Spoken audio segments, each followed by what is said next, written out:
అటువంటి యొక్క సహవాస కూడికను బట్టి ప్రార్థన చేసుకొని దేవుని వర్తమానం మనం ధ్యానం చేసుకున్నాం.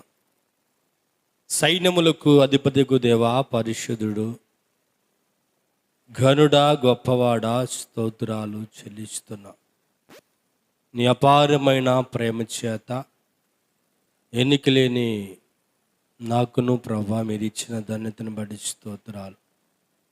ఈ దైవ సేవకుల సహవాస కూడికను 2025 నవంబర్ నెల 26వ తేదీ పగటి కాల సమయంలోని సన్నిధిలో మనం చేస్తున్నాం. వచ్చిన దైవ సేవకులందరినీ కూడా జ్ఞాపకం చేసుకునండి. మరి సంఘాలను వారి యొక్క ఆయా సేవా క్షేత్రాలన్నీ కూడా మీ చేతులకు అప్పగిస్తున్నాం. ఇప్పటి వరకు కొన్ని ప్రాముఖ్యమైనటువంటి యొక్క పాటల ద్వారా మీ నామాన్ని ఘనపరిచి స్తుతించడానికి ఇచ్చిన కృపను బట్టి స్తోత్రాలు. కొద్ది నిమిషాలు నీ పరిశుద్ధ గ్రంథములో నుంచి దేవా నాకును మాకును కావలసినటువంటి ఈరోజు మీరు సిద్ధపరిచినటువంటి దైవ వర్తమానమును అయా మీరు మాకు నేర్పించమని ప్రార్థన చేస్తున్నాం. ఇదేన దాసుడు ఒత్తివాడు మత్తివాడు నీ సిలువ సారును మరుగుపరిచి నీ దాసులను అతని మాట ఉంచి దేవా మీరే నా తండ్రి ప్రకటించుమని బోధించుమని ఈ యొక్క కూడికను ప్రారంభము మొదలుకొని ఇప్పటి వరకు మీ స్వాధీనం ఉంచారు. ఇదిగో దేవా మీ దాసులు స్థానిక సేవకులు దాసులు మధుకరంగా బట్టి సంఘాన్ని బట్టి బిడ్డల బట్టి కుటుంబాన్ని బట్టి ప్రార్థన చేస్తున్నాను. నీ పరిశుద్ధ మాటల్లో ఉన్నటువంటి సర్వసత్యాన్ని మేము తెలుసుకునే ధన్యత మాకు దయచేయమని, వినగల చెవి గ్రహించే మనస్సు దయచు. యేసయ్య నామములో ప్రార్థన అడిగి పొందుకున్నాము తండ్రి, ఆమేన్.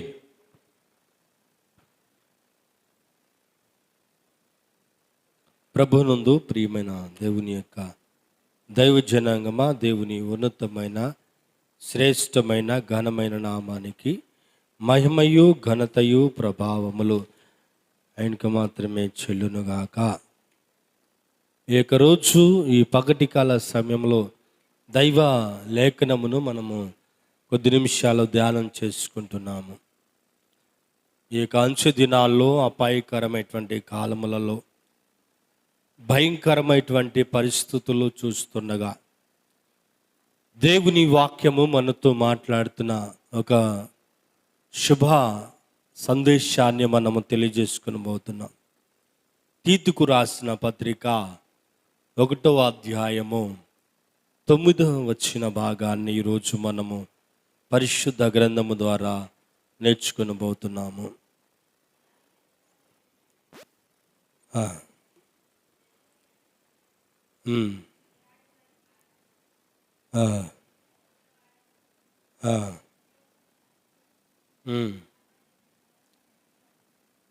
నమ్మదగిన బోధను గట్టిగా చేపట్టుకొని వాడనై ఉండవలెను.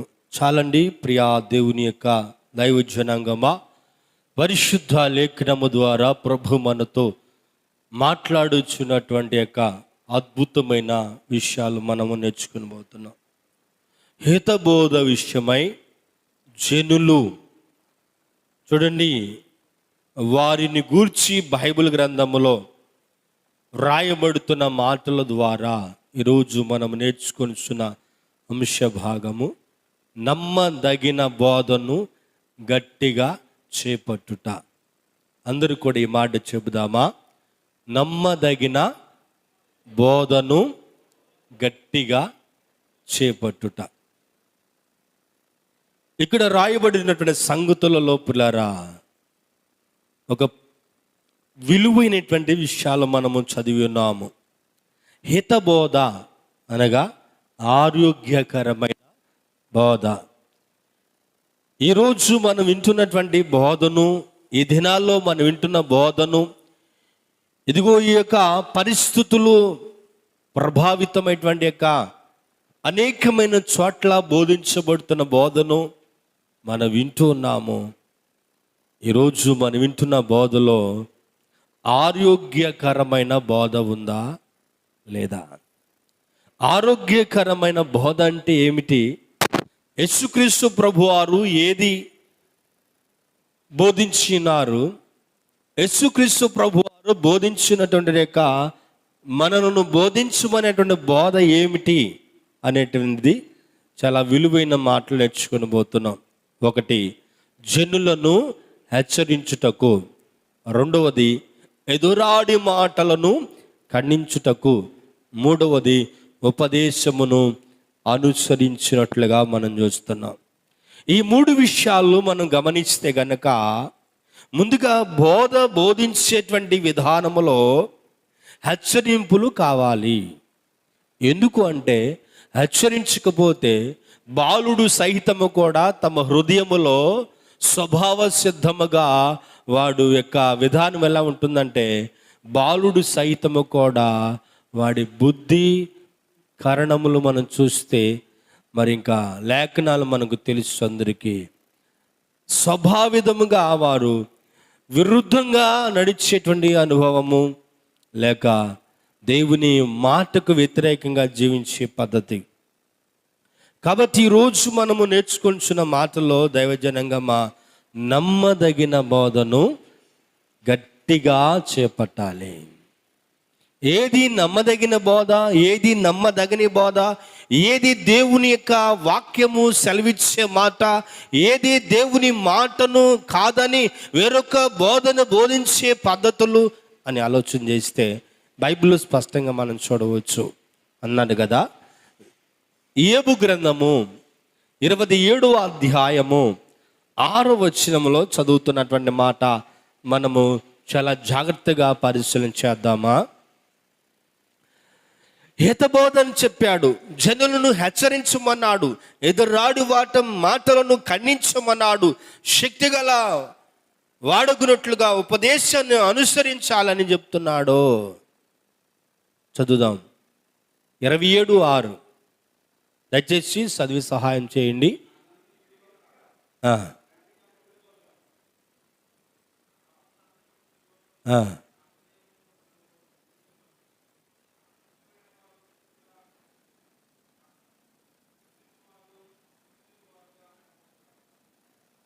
దేవుని యొక్క మాటలు వింటుంటునే ఈ సమయంలో పిల్లరా, బహు విలువైనటువంటి విషయాలు మనతో సెలవిస్తున్నాడు. ఈరోజు మన జీవితము, మన పరిస్థితి, మన విధానం ఏమిటంటే, 6వ వచనం చదివారా? 27:6 వచనం. నా నీతిని విడువాక గట్టిగా పట్టుకొందును, నా ప్రవక్తన అంతటి విషయములో నా హృదయము నన్ను నిందింపదు. దేవునికి స్తోత్రం చెబుదామా? ఈ ప్రత్యేకమైన సమయములో ప్రియమైన దేవుని బిడ్డలారా, పరిశుద్ధ గ్రంథము మనతో మాట్లాడుతున్నటువంటి సర్వసత్యాన్ని గుర్తు చేస్తూ ఉన్నప్పుడు, దైవిక లేఖనము ద్వారా చదువుబడుతున్నటువంటి మాటల్లో ఉన్నటువంటి సారాంశాన్ని గుర్తెరుగుతుంటే, ఈరోజు మనము ఏది నమ్మదగినటువంటి బోధ అయి ఉన్నదో జ్ఞాపకం చేస్తూ ఉన్నాడు. నమ్మదగిన బోధ అంటే ఏమనుకుంటున్నామో ఒకసారి మనం పరిశీలన చేయాలి. ఏది నమ్మదగినదంటే, నా నీతి అనేది ప్రాముఖ్యత. నీతిని వెదకండి, తర్వాత రాజ్యమును వెదకండి. యేసు ప్రభు చెప్పింది అదే కదా, నీతిని వెతకండి, తర్వాత రాజ్యాన్ని వెతకండి. ఇక్కడ చెప్తున్నాడు కదా, నా నీతిని విడువక గట్టిగా పట్టుకొందును. నీతిని విడవకోకుండా గట్టిగా పట్టుకోవాలి. ఎందుకంటే మనము బోధిస్తున్నాము, కానీ మన బోధ ఆరోగ్యకరముగా ఉందా? మన బోధలో ఏమైనా కూడా లోపాలు ఉన్నాయా? మన బోధ ఒక దైవ సేవకులుగా ఉంటూ, దేవుని యొక్క సంఘానికి నాయకులుగా ఉంటూ, దేవుని యొక్క మాటలను బోధిస్తున్నప్పుడు మనము ఆ బోధను అంగీకరించామా?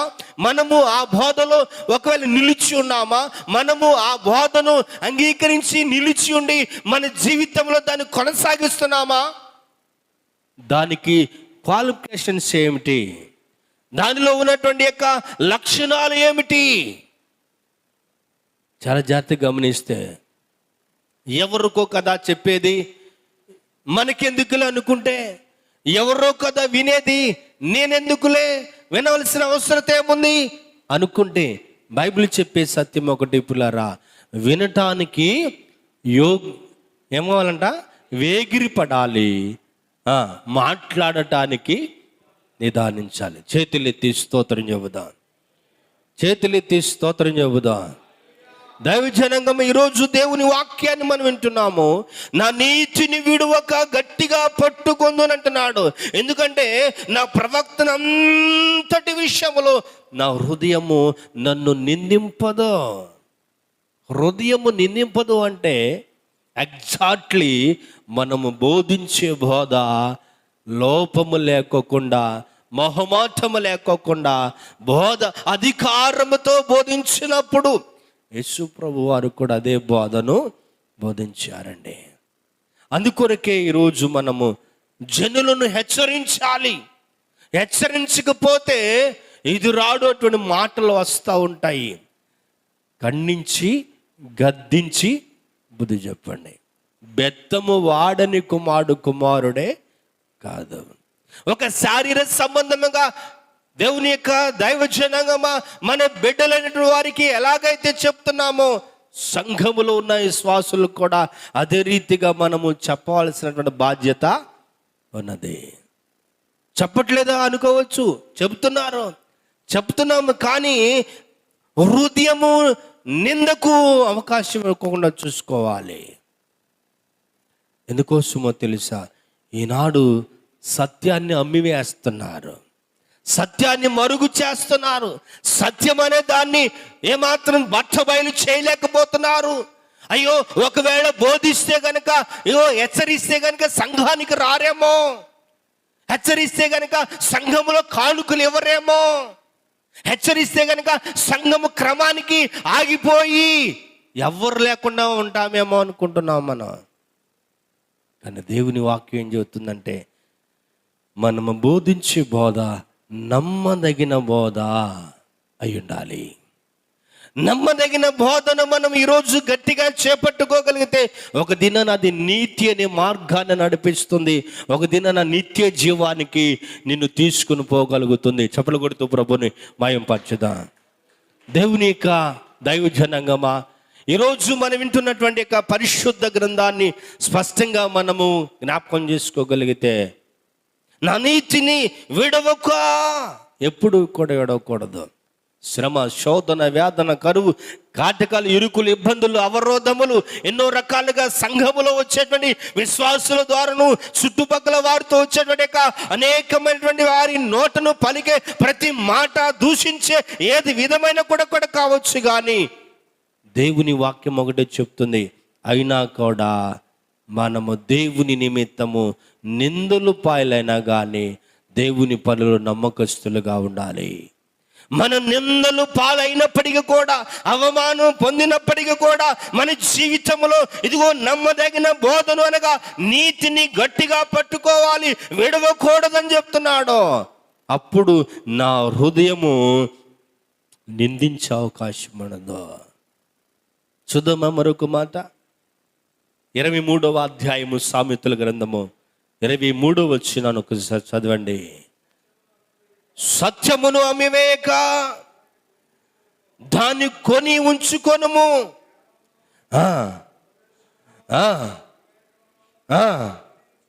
చూడండి ఎంతటి విషయాలు జ్ఞాపకం చేస్తూ ఉన్నాడు దేవుని యొక్క బిడ్డలారా. గొప్ప విషయాలు గుర్తు చేస్తూ ఉన్నాడు. మన జీవితంలో ఎన్నో సమయాలలో దేవుని వాక్యమును బోధిస్తున్నప్పటికీ కూడా సత్యాన్ని మరుగు చేయకూడదు. వారు వినినను వినకపోయినను మీ పాదధూళి ఎక్కడ దులిపిరమంటున్నాను. చేతులెత్తి స్తోత్రం చెబుదామా? చేతులెత్తి స్తోత్రం చెబుదాం. ఎంతటి వారమైనా కూడా దేవుని వాక్యము మనతో మాట్లాడుతున్న సర్వసత్యమండి. సత్యమును అమ్మివేయక దాన్ని కొని ఉంచుకొనుము. జ్ఞానమును, ఉపదేశమును, వివేకమును కొని ఉంచుకోవాలి. మనం కొనుక్కోవాలి సత్యాన్ని. దైవజనులు బోధిస్తున్న బోధలో విలువైన మాటలు ఎప్పుడు కూడా మన హృదయములో ఉంచుకోవాలి. వారు ఎవరు బోధిస్తున్నా, ఎలాంటి వారు బోధిస్తున్నా, వాక్యమును బోధిస్తున్నారా లేదా అని కూడా పరిశీలన చేయవలసిన బాధ్యత దైవ సేవకులదై ఉన్నది. ఎందుకంటే సువార్త ప్రకటించేటప్పుడు అనేక మంది వింటూ ఉంటారు, అనేక మంది. అందుకని అంటున్నాడు కదా, సత్యాన్ని అమ్మివేయొద్దు, కొని ఉంచుకోవాలి. రోజు మన యొక్క అంశవాక్యం ఏమిటి? నమ్మదగిన బోధను మాట్లాడదాం. నమ్మదగిన బోధను గట్టిగా పట్టుకోవాలి అంటున్నాడు. మొదటి తిమోతిలకు రాసిన పత్రిక త్వరగా చదవండి. పరిశుద్ధ లేఖనమును బట్టి మొదటి తిమోతికి రాసిన పత్రిక 1వ అధ్యాయము 19వ వచనాన్ని మనము ఈరోజు మరలా ఒకసారి గుర్తు చేసుకోదాం. అట్టి మనస్సాక్షిని కొందరు త్రోసివేస్తున్నారు, విశ్వాస విషయమై వాడు బద్దలైపోయిన వారి వలె చెడిపోయారు. దేవుని యొక్క దైవజనంగమా, నీతిని గట్టిగా పట్టుకోవలసిన వారు సత్యాన్ని అమ్మువేసేవారుగా ఉండకోకుండా సత్యాన్ని కొని ఉంచుకునేవారుగా ఉండమని వాక్యం చెప్తా ఉంటే మనస్సాక్షిని కొందరు త్రోసివేశారు. అయ్యా, ఇదిగో నీ మనస్సాక్షి గద్దిస్తూ ఉంది, ఇదిగో నువ్వు బోధించే బోధలో ఇదిగో కొంచెము డిఫరెంట్ ఉంది, ఇదిగో నువ్వు బోధించే బోధలో దేవుని యొక్క చిత్తానుసారానికి కొంచెం వ్యతిరేకంగా ఉంది, ఇదిగో నువ్వు బోధించే బోధలో ఆరోగ్యకరమైన బోధ బోధించకుండా అనారోగ్యకరమైన బోధ బోధిస్తున్నావో, కాబట్టి నీవు నీ మనస్సాక్షిని త్రోసివేస్తున్నావేమో. మన మనస్సాక్షిని త్రోసివేసే వారిగా ఉంటే గనక ఏమైపోతుంది? విశ్వాసం అనే వాడ బద్దలైపోతా ఉంది. విశ్వాసం అనే వాడ బద్దలైపోతూ ఉంటే దేవుని యొక్క దైవ జనాంగమా ఇక మరలా ఆ యొక్క వాడ సక్రమంగా ప్రయాణము కొనసాగించలేదు. బద్దలైపోతూ ఉంటే ఎటు చెక్క అంటే, ఎటు ముక్క అంటే, ఎటు రీతిగా పడితే అలాగ చెదిరిపోయినటువంటి పరిస్థితులు. అందుకనే బైబిల్ లేఖనం చెబుతుంది కదా, వాడ బద్దలై పోయిన వారి వలె చెడి ఉన్నారు. చెడిపోయే అవకాశం దొరుకుతుంది. నీ బోధను బట్టి నీ బోధన బట్టి కొందరు రక్షించుకోమని బైబిల్ చెబుతూ ఉంటే నీ బోధన బట్టి కొందరు చెడిపోయినటువంటి రీతిగా ఉంటున్నారు. కారణం ఏంటి? నీవు హెచ్చరించి లోపల ప్రేమించుట కంటే బహిరంగంగా గద్దించి బుద్ధి చెప్పుట మేలు. స్తోత్రం చెప్ప. ఎప్పుడైనా లోపల ప్రేమించుతున్నావేమో, బహిరంగంగా గద్దించకపోతే బైబిల్ సెలవిస్తుంది, వాళ్ళు నడవవలసిన త్రోవను వానికి నేర్పము, వాడు పెద్దవాడైనప్పుడు ఆ త్రోవ నుంచి తొలగిపోడు. వారు విశ్వాసులైనా సావుకులైనా, సంఘమునా లేకపోయినా, సువార్థికులైనా, బోధకులైనా, కాపర్లైనా, ఉపదేశకులైనా, అపోస్తులైనా, బైబిల్ స్పష్టంగా మనతో సెలవిస్తుంది. దైవజనంగా మనస్సాక్షిని చాలా మంది త్రోసివేస్తారు. అయ్యా, బ్రతకడానికి సరైనటువంటి అవకాశం లేదు అలా బోధించకపోతే, తినడానికి సరైన ఆహారం లేదు అలా బోధించకపోతే, కట్టుకోవడానికి వస్త్రం లేదు అలా బోధించకపోతే, నివాసాలు సరిగా లేవు ఎలా బోధించకపోతని మనస్సాక్షిని త్రోసివేసి బోధిస్తుంటే, దేవుని వాక్యానికి విరుద్ధంగా బోధిస్తుంటే, అనారోగ్యకరమైన రీతిలుగా బోధిస్తూ ఉంటే, దేవుని వాక్యం మనతో మాట్లాడుతున్న సత్యాన్ని చూస్తున్నా. అందుకోసమే చాలామంది 2వ తిమోతి రాసిన పత్రిక 4వ అధ్యాయము 3వ వచనాన్ని జ్ఞాపకం చేసుకున్నా. పరిశుద్ధ గ్రంథము ద్వారా వింటున్నప్పుడు ఎందుకనగా జనులు హిత బోధను సహించటలేదు, దురద చెవులు కలిగిన వారే తమ స్వకీయ దురాశల కొరకు అనుకూలమైన బోధకులను తమ కొరకు పోగు చేసుకుంటున్నారు. నువ్వు ఎలా ఉన్నావు? ఏ బోధకుడుగా ఉన్నావు? హెచ్చరించే బోధకుడుగా ఉన్నావా? దేవుని వాక్యము సెలవిస్తుంది. దేవుని యొక్క బిడ్డలారా, దేవుని యొక్క దైవ జనాంగమా, దేవుని యొక్క మాటలు వింటున్నప్పుడు ఇదిగో అనుకూలమైన బోధకులు తమ కొరకు పోగు చేసుకుంటున్నారు ఈ దినాల్లో.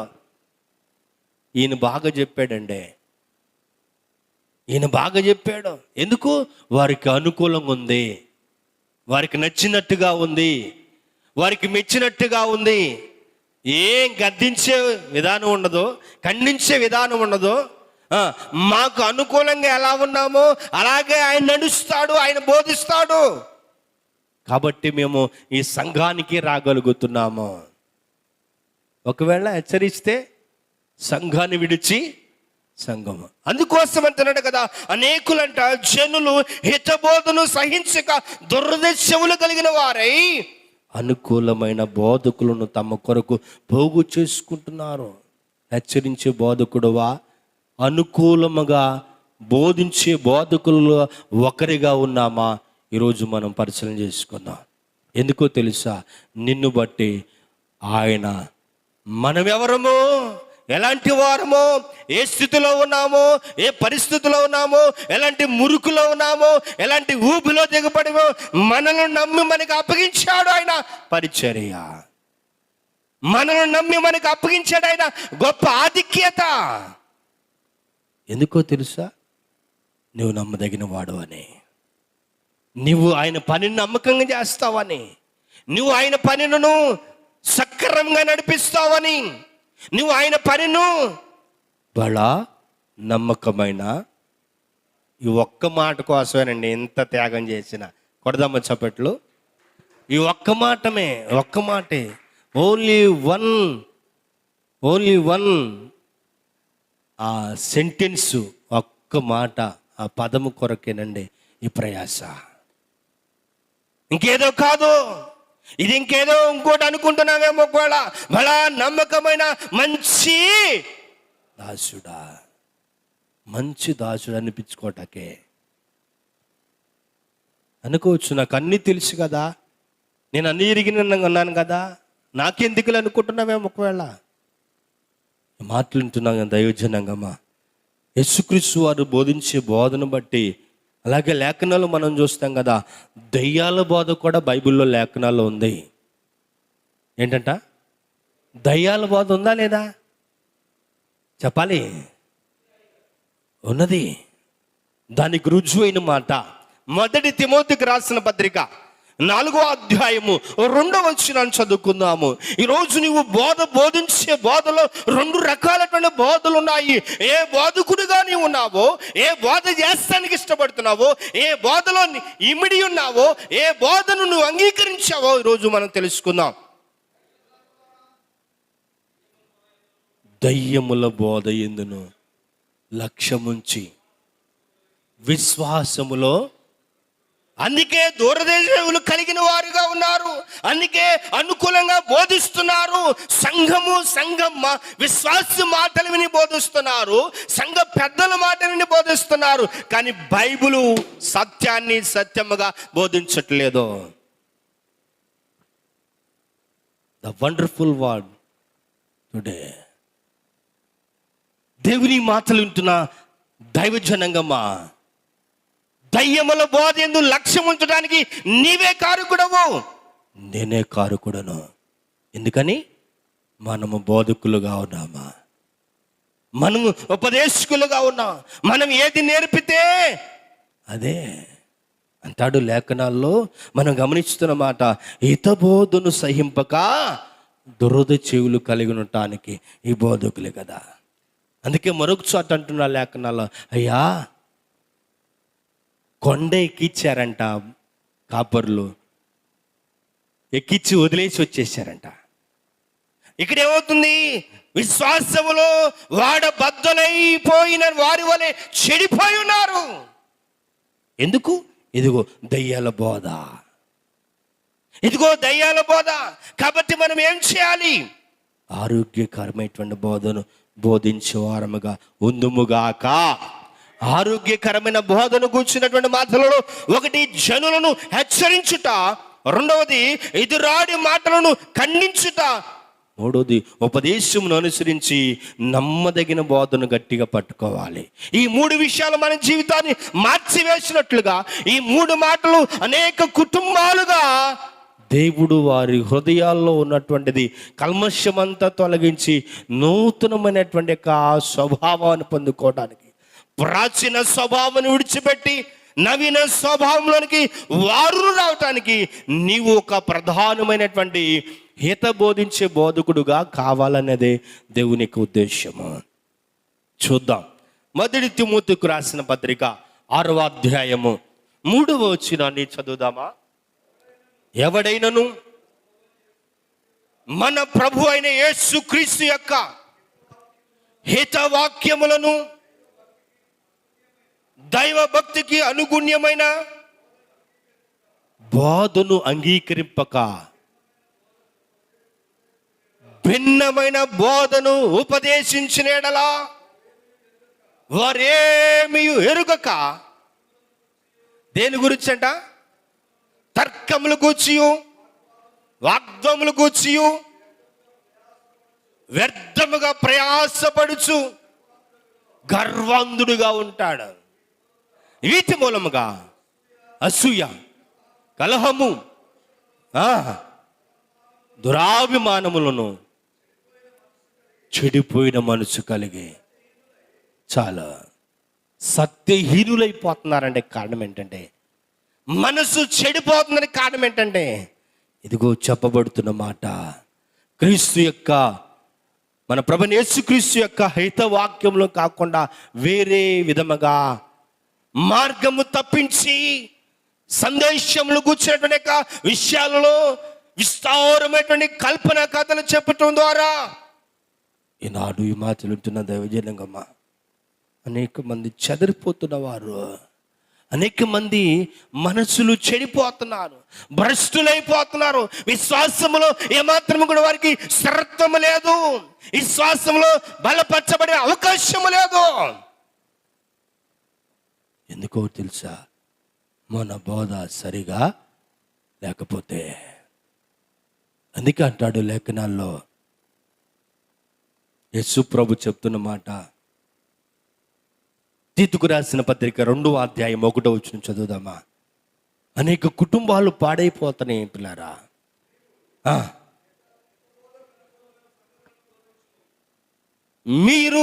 నీవు హిత బోధకు అనుకూలమైన సంగతులను చేతులెత్తి స్తోత్రం చెబుదామా? ఏ సంగతులు బోధించాలి? హిత బోధకు అనుకూలమైన సంగతి అంటే ఆరోగ్యకరమైనటువంటి బోధ. యాజకుని కుమారులు చెడిపోవటానికి కారణం, ప్రధాన యాజకుని కుమారులు మాంత్రికులుగా ఉన్నారు. యేసు నామాన్ని ఉచ్చరించడానికి ఎలా ఉచ్చరించారు? వీళ్ళు కూడా ఉచ్చరించడం ప్రారంభించారు. అంటే ఈరోజు మాంత్రికులు కూడా బోధ చేస్తున్నారు. మాంత్రిక విధానంలో కూడా దైవ సేవకుడిగా పిలువబడుతున్నారు. అందుకని అంటున్నాడు కదా, పరిశుద్ధ లేఖనం చెబుతుంది, నీవు హిత బోధకు అనుకూలమ సంగతులే బోధించు. ఏది పడితే అది బోధిస్తూ ఉంటే మనసు చెడిపోతుంది, వాడ బద్దలైపోతుంది, ఇక రాజ్యానికి వారసులు కాకుండా చేస్తూ ఉంది. తీతుకు 1:11 చదివినట్లయితే అంటున్నాడు, వారి నోరులు మూయించాలి. ఎవరి నోరులు? అనుకూలమైనటువంటి యొక్క బోధకులైనటువంటి యొక్క కుటుంబాలు పాడు చేసే వారి నోరు మూయించాలంటే నీవు జనులను హెచ్చరించే బోధ, ఎదురాడు మాటలను ఖండించే బోధ, ఉపదేశం నుంచి నమ్మదగిన బోధ బోధించాలి. చదువుదాం ఒకసారి. వారి నోరులు మూయించవలెను, అట్టివారు ఉపదేశింప కూడని వాటిని దుర్లాభము, ఎస్ దేనికోసం అంట? దుర్లాభము కోసము ఉపదేశిస్తూ కుటుంబములనే తగలబెట్టేస్తున్నారు. ఏమైపోతున్నాయి కుటుంబాలు? దైవజనుడా, ఈరోజు దేవుని యొక్క వాక్యం వింటున్నటువంటి యొక్క ఈ చక్కటి అద్భుతమైన ఆహ్లాదకరమైన వాతావరణంలో దేవుని మందిరంలో మనం ఉన్నాము. మన బోధ ప్రజలకు అనుకూలముగా కాదు, దేవునికి అనుకూలమైన బోధ బోధించాలి. నిన్ను పొగిడినా పొగడకపోయినా, ఘనముగా ఎంచకపోయినా, చిన్న చూపు చూసినా, లక్ష్య పెట్టకపోయినా, నీ జీవితంలో దేవుడు నీ హృదయంలో ఉంచినటువంటి బోధ నమ్మదగిన బోధ ఉంటే గనక అనేకులకు రక్షణార్థముగా ఉంటుంది. దేవునికి స్తోత్రం చెప్పు. ఎందుకో తెలుసా? వాక్యము సెలవిస్తుంది, నీవు హిత బోధ కొనుక్కోమనే సంగతులే బోధించుము అని స్పష్టంగా చెప్పాడు.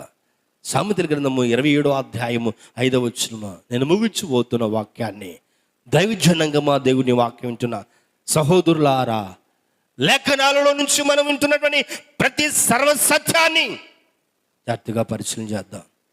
27 సామెతలు 5వ వచనములో వారి మాటలను మనము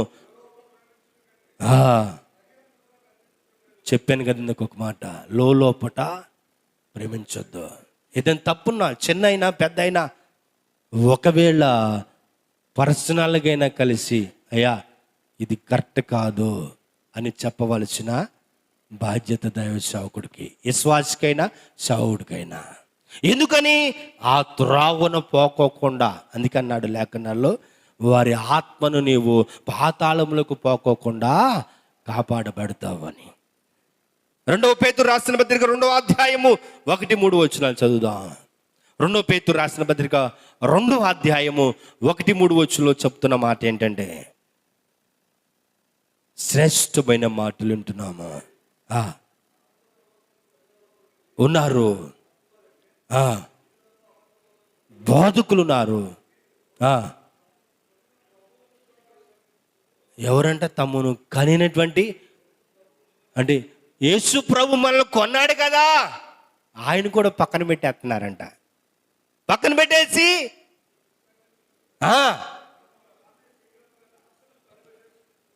నాశనం తెచ్చిపెట్టుకున్నారు. ఎప్పుడైతే ఆరోగ్యకరమైన బోధన బోధించుకోకుండా, దేవుని యొక్క బిడ్డలారా, ఇదిగో దయ్యముల బోధ బోధించినప్పుడు, ఇదిగో ప్రజలకు అనుకూలంగా బోధించినప్పుడు, ఇదిగో సంఘము యొక్క విషయాలలో ఏదైనప్పటికీ కూడా మనము దేవునికి అనగా ప్రభు మనల్ని కొన్నాడు ఆయన రక్తం చేత, మనము దాన్ని పక్కన పెట్టేస్తే, విసర్జించేస్తే ఇదిగో ఇలాగ జరుగుతుంది. కాబట్టి ఈ యొక్క పగటి కాల సమయంలో దైవజనంగా నమ్మదగిన బోధన మనము గట్టిగా చేపట్టుకోవాలి. అంటాడు కదా లేఖనాల్లో మనం చూస్తున్నప్పుడు, వారు పాండిత్యం ఎరిగి, ధర్మశాస్త్ర పాండిత్యం అంతా ఎరిగిన వారై ఉండి ముచ్చట్ల తట్టుకు వారే తిరిగి అన్నాడు. దేన్ని తట్టు తిరిగారంట? వాక్యం తెలుసు, వాక్య సారాంశం తెలుసు, వాక్యంలో ఉన్న లోతైన విషయాలు తెలుసు, వాక్యము చూడకుండా చెప్పగటువంటి టాలెంట్ పర్సనల్ కలిగిన వారు చాలామంది ఉన్నారు. కానీ చెప్పి చేయకపోవటమే ప్రమాదకరం. చివరికి ఎటువైపు తిరిగారంట? ముచ్చట్ల తట్టుకు తిరిగారు. మనుషులు కల్పించు పద్ధతులు, దైవ ఉపదేశములని బోధించు వారు కూడా ఉన్నారు. చూస్తాం కదా మత్తయి సువార్తలో, లేఖనములో మనం గమనించాలి. దైవజనంగా నేను ప్రేమతో జ్ఞాపకం చేస్తున్నాను, మనము బోధించే బోధ నమ్మదగిన బోధ అయినప్పుడు మనము దేవుని దృష్టిలో నమ్మదగినముగా ఉంటాం. మనకు దేవుడు అప్పగించిన పరిచర్యలలో మనతో ఉన్నటువంటి యొక్క విశ్వాసులు కూడా నమ్మదగిన బోధను చేపట్టుకోగలిగితే నమ్మదగిన దేవుని చెంతకు చేరగలుగుతాం. దేవునికి స్తోత్రం చెబుదామా? దగ్గరగా స్తోత్రం చెబుదాము. ఈ రోజు మాటలు వింటున్న దైవజనంగమా, అందుకొరకే మనము విశ్వాసములో చెదిరిపోకుండా, విశ్వాసములో వారు వాడ బద్దలైపోకుండాను సత్యాన్ని అమ్మివేయొద్దు, సత్యాన్ని కొని ఉంచుకోవాలి. ఈరోజు ఈ మాటల ద్వారా దైవజనంగా మన జీవితంలో అది ఏదైనప్పటికీ కూడా, ఏ పరిస్థితులైనప్పటికీ కూడా మనము మనకు అప్పగించినటువంటి బోధలో మనము తగినటువంటి యొక్క నమ్మకమైన బోధను చేపట్టుకొని మన జీవితాలకు, మన యొక్క హృదయాలను, మన యొక్క మనస్సులను దేవుని యొక్క మాటలకు లోబడేటట్లు నిత్యము చేసుకోగలిగి మనకు అప్పగించిన బోధ మనం చేయగలిగినప్పుడు, అందుకని అంటున్నాడు లేఖనాల్లో, పరిశుద్ధ గ్రంథం చెప్తుంది అంటాడు కదా, పౌలు గారు అంటాడు, పోక్రీ శాస్త్రాలను అనుసరించి సత్యము మార్గమును దూషించబడుతున్న పరిస్థితులు కనపడతాయి అంటాడు. ఈరోజైనా మన జీవితంలో దైవజనంగమా సావుకులుగా పిలువబడుతున్న మనము, దేవుని పరిచయలో ఉన్న మనము, దేవుని మాటలను మనము బోధిస్తున్నప్పుడు ఈ హెచ్చరించే విషయంలో ఏమాత్రము కూడా వెనుకంజ చేయొద్దు. అది విశ్వాసులకు బోధించిన, సావుకులకు బోధించిన, ఎదురాడు మాటలు ఖండించాలి. అందుకనే దైవజనుడు ఎల్లప్పుడూ కూడా సంసిద్ధులుగా ఉండాలి. ఉపదేశమును అనుసరించి నమ్మదగిన బోధను చేపట్టుకుందాం.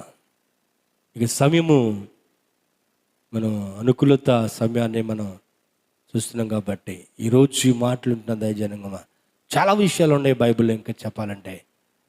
కానీ ప్రభు నాకు ఇచ్చిన అవకాశం బట్టి నమ్మదగిన బోధను గట్టిగా చేపట్టుట. ఈ నమ్మదగిన బోధను మనము చేపట్టినప్పుడు మన జీవితంలో ఉన్నటువంటి యొక్క ప్రతి విషయాన్ని, ఎందుకంటే నరుని హృదయాన్ని పరిశోధించేది యెహోవాయే కాబట్టి సంఘాన్ని హెచ్చరిద్దాం, అనగా మనల్ని మనం హెచ్చరించుకుందాం. బోధకుడా, నిన్ను నీవు బోధించుకొని తర్వాత ఇతరులకు బోధించమంటున్నాడు. ఈ మాట చెప్పే సమయంలో నాకును మీకును ఇద్దరికీ ఒకే రీతిగా అనుమానించబడుతుంది లేక హెచ్చరించబడుతుంది. కాబట్టి ఈరోజు నమ్మదగిన బోధన చేపడ్డామా, దేవుని రాజ్యాన్ని కడదామా, పరలోక రాజ్య సంబంధులుగా, హక్కుదారులుగా, వారసులుగా. అంటే ఎవరు పడితే వారు వారసులు కాదు, ఎవరు పడితే వారు స్వార్థికులు కానీ, కాపురులు కానీ, బోధకులు కానీ, అపోస్తులు కానీ కాదు. బైబిల్ చెప్పే సత్యం అదే. నీ గర్భమున పుట్టబోయేవాడే నీకు వారసుడు అవుతాడన్నాడు.